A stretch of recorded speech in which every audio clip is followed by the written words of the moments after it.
સાક્ષીમાં હટી જવાની ધમકી આપી પિતા પુત્રએ સુરતમાં વકીલ પર કર્યો હુમલો। કામરેજ પોલીસ સ્ટેશનના ફાયરિંગ એટ્રોસિટીના કેસમાં સાક્ષી તરીકે ખસી જઈ પોતાની ફેવરમાં જુબાની આપવા પિતા પુત્રએ વકીલ પર જીવલેણ હુમલો કર્યો। ધાક ધમકી આપનાર કઠોર ગામના માથાભારે પિતા પુત્રએ કામરેજ ટોલ નાકા પાસે રહેતા વકીલ ઉપર ધારિયા વડે હુમલો કરી માથામાં ગંભીર ઈજા પહોંચાડી। આ અંગે ઉત્તરાણ પોલીસે હત્યાના પ્રયાસનો ગુનો નોંધી હુમલો કરનાર પિતા પુત્રની ધરપકડ કરી। વૃદ્ધ વકીલ ખુશાલભાઈ સોલંકીના વકીલ પુત્ર સૌરભ સોલંકી ઉપર 2 દિવસ પહેલા ધારિયા વડે હુમલો કરાયો હતો। હુમલો કરી પિતા પ્રકાશ કાંતિલાલ મૈસુરિયા અને તેનો પુત્ર આયુષ મૈસુરિયા ભાગી ગયા હતા। મહત્વનું છે કે 2020માં થયેલા ફાયરિંગમાં અરવિંદભાઈએ કામરેજ પોલીસ સ્ટેશનમાં હત્યાની કોશિશ અને એટ્રોસિટી મુજબ ગુનો નોંધ્યો હતો, જેમાં પોલીસે પ્રકાશ મૈસુરિયાની કરી હતી ધરપકડ। આ ગુનામાં સાક્ષી તરીકે એડવોકેટ સૌરભ હતો। પ્રકાશ મૈસુરિયાએ અવારનવાર સૌરભને સાક્ષીમાંથી હટી જવા માટે ધમકી આપી હતી। અમદાવાદ સાબરમતીમાં પાર્સલ બ્લાસ્ટના આરોપીના કોર્ટે જામીન નામંજૂર કર્યા। અમદાવાદના સાબરમતી વિસ્તારમાં ગત ડિસેમ્બર 2024માં બનેલી પાર્સલ બ્લાસ્ટની ઘટનામાં કોર્ટે આરોપીના જામીન નામંજૂર કર્યા। આરોપી રોહન ઉર્ફે રોકી રાવળના જામીન ગ્રામ્ય કોર્ટે નામંજૂર કર્યા છે। આરોપી રોહને ચાર્જશીટ પહેલા જ અમદાવાદ ગ્રામ્ય સેશન્સ કોર્ટમાં રેગ્યુલર જામીન મેળવવા અરજી કરી હતી, જે અંગે મૂળ ફરિયાદી બળદેવ સુખડિયાના વકીલ તરફથી જામીન અરજીનો કોર્ટ સમક્ષ વિરોધ કરવામાં આવ્યો હતો। ફરિયાદીના વકીલ કેવિન પટેલ તરફથી કોર્ટ સમક્ષ રજૂઆત કરાઈ હતી કે આ કેસના બંને આરોપીઓ રૂપેન રાવ અને રોહન છેલ્લા 6 માસથી સાથે રહેતા હતા અને બોમ્બ બનાવતા શીખેલા છે, જેથી જામીન મળતા દેશદ્રોહી કૃત્ય કરે તેવી દહેશત છે। સાથે જ આરોપીને જામીન મળે તો ફરિયાદીના પરિવારને પણ જોખમ રહેલું છે અને કેસ પરત ખેંચવા ધમકી આપીને કેસના પુરાવા સાથે ચેડા થવાની સંભાવના રહેલી છે, જેથી આરોપી રોહન ઉર્ફે રોકી રાવળના જામીન નામંજૂર કરવા જોઈએ એવી માંગ કરી કોર્ટે બંને પક્ષોની દલીલને ધ્યાને લેતા પાર્સલ બ્લાસ્ટ કેસના આરોપી રોહનના કાયમી જામીન નામંજૂર કર્યા। પુત્ર જન્મ થતા રાજકોટના ભક્તે અંબાજી મંદિરમાં 3 કિલોનું ચાંદીનું સ્ટેન્ડ અર્પણ કર્યું। અંબાજી મંદિરે ભક્તો સોના ચાંદીનું દાન આપતા હોય છે, ત્યારે રાજકોટના ભક્તની માનતા માતાજીએ પૂર્ણ કરતા ચાંદી માના ખોળે અર્પણ કરી। રાજકોટના મહેશભાઈ ધોરડા તરફથી પુત્રના જન્મ પ્રસંગને લઈને અંબાજી મંદિરમાં રાજભોગનો થાળ મૂકવાનું ચાંદીનું સ્ટેન્ડ અર્પણ કરાયું। મંદિરમાં બપોરે માતાજીને સોનાના થાળમાં જમાડવામાં આવે છે। આ પરંપરા વર્ષોથી થાય છે, ત્યારે તે થાળ ચાંદીના સ્ટેન્ડ ઉપર મૂકીને જમાડાય છે, જે રાજકોટના મહેશભાઈ ધોરડા તરફથી પુત્રના જન્મ પ્રસંગને લઈને માતાજીને ચાંદીનું સ્ટેન્ડ અર્પણ કરાયું હતું, જે અંદાજે 3 કિલો 261 ગ્રામનું અંદાજિત કિંમત રૂપિયા 3,11,000નું છે। સેલવાસમાં પ્રાણીઓને ગરમી ન લાગે તે માટે વિશેષ વ્યવસ્થા કરવામાં આવી। ઉનાળાની કાળઝાળ ગરમી પડી રહી છે। અંગ દજાડતી ગરમીથી લોકોની સાથે પક્ષીઓ અને પ્રાણીઓ પણ આ ગરમીથી પરેશાન થઈ રહ્યા છે। એવા સમયે દાદરાનગર હવેલીના સાતમાલિયા ડિયર પાર્કમાં વન વિભાગ દ્વારા જંગલી પ્રાણીઓને ગરમીથી બચાવવા માટે જંગલ વિસ્તારમાં વિશેષ વ્યવસ્થા કરવામાં આવી છે।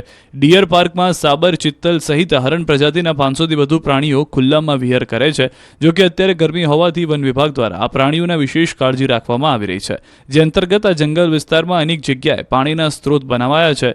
સાથે જ પ્રાણીઓને લીલો ઘાસચારો અને ઠેર ઠેર છાયાની વ્યવસ્થા કરવામાં આવી છે અને વન વિભાગ દ્વારા આવા પ્રાણીઓના સ્વાસ્થ્ય પર પણ સતત નજર રાખવામાં આવી રહી છે। એએમસી વેસ્ટ ફૂલોમાંથી બેસ્ટ અગરબત્તી, ખાતર, ઓર્ગેનિક કલર તૈયાર કરશે। અમદાવાદ શહેરમાં દૈનિક ધાર્મિક સંસ્થાઓમાંથી મોટા પ્રમાણમાં ફૂલો અને નાળિયેર વેસ્ટ નીકળી રહ્યા છે, પણ હવે એએમસી વેસ્ટમાંથી બેસ્ટ વસ્તુ બનાવશે। અમદાવાદ મહાનગરપાલિકા દ્વારા સંસ્થાઓને સાથે રાખી ધાર્મિક સંસ્થાઓમાંથી નીકળતા ફૂલોનો પ્રોસેસિંગ પ્લાન્ટ શરૂ કરાશે। એએમસી દ્વારા 2 એજન્સીઓ દ્વારા આ અંગેની કામગીરી સોંપાઈ છે। અમદાવાદ શહેરના નાના મોટા મંદિરમાં ભગવાનને ફૂલો અર્પણ કરવામાં આવે છે, તે ફૂલો એકત્ર કરવામાં આવશે। પીરાણા ડમ્પિંગ સાઇટની બદલે ફૂલો વેસ્ટ પ્રોસેસિંગ કરી અન્ય વસ્તુઓ બનાવવામાં આવશે। દરરોજ મળતા 2 મેટ્રિક ટન ફૂલમાંથી અગરબત્તી, ખાતર, હોળી માટે ઓર્ગેનિક કલર બનાવાશે। શ્રીફળમાંથી કોકોપીટ વગેરે બનાવવામાં આવશે। એએમસી દ્વારા દૈનિક ધોરણે ઝોન દીઠ અલગ વાહન મૂકી નિર્માલ્ય વેસ્ટ કલેક્ટ કરવામાં આવશે, જેને 62.5 લાખના ખર્ચે બનાનાર પ્લાન્ટમાં લઈ જવાશે।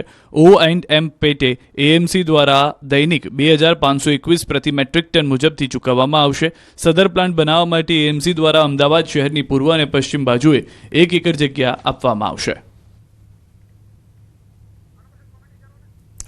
તો વેસ્ટ ફૂલોમાંથી અગરબત્તી, ખાતર અને કલર બનાવવામાં આવશે। ફૂલના પ્રોસેસિંગ માટે પ્લાન્ટ રાખવામાં આવશે। વેસ્ટમાંથી બેસ્ટ બનાવવાની જે યોજના છે તે કરવામાં આવી છે।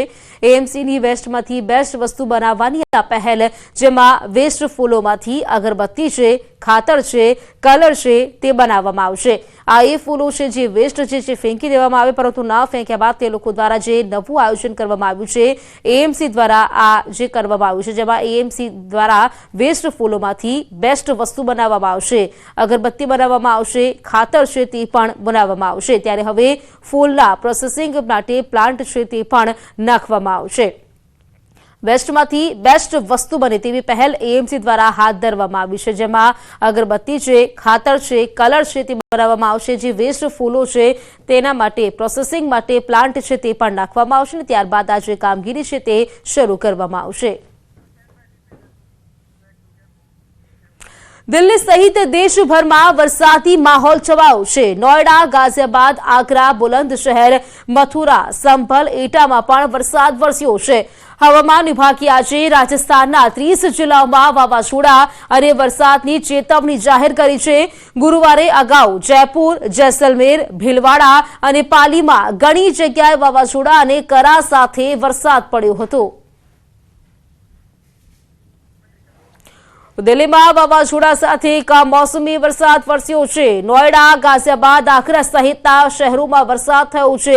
અનેક સ્થળોએ વરસાદી પાણી ભરાઈ ગયા છે. હવામાન વિભાગે જે આગાહી કરી હતી તે અનુસાર દેશભરના વાતાવરણમાં પલટો જોવા મળ્યો છે. દિલ્હી છે, નોઈડા છે, ગાઝિયાબાદ, આગ્રા, બુલંદશહેર, મથુરા, સંભલ, એટા તમામ જગ્યાએ વરસાદી માહોલ જોવા મળ્યો. ત્યારબાદ વરસાદ પડ્યો હતો, પાણી ભરાઈ ગયા છે. રોડ રસ્તાઓ પર તેવા દ્રશ્યો સર્જાયા છે.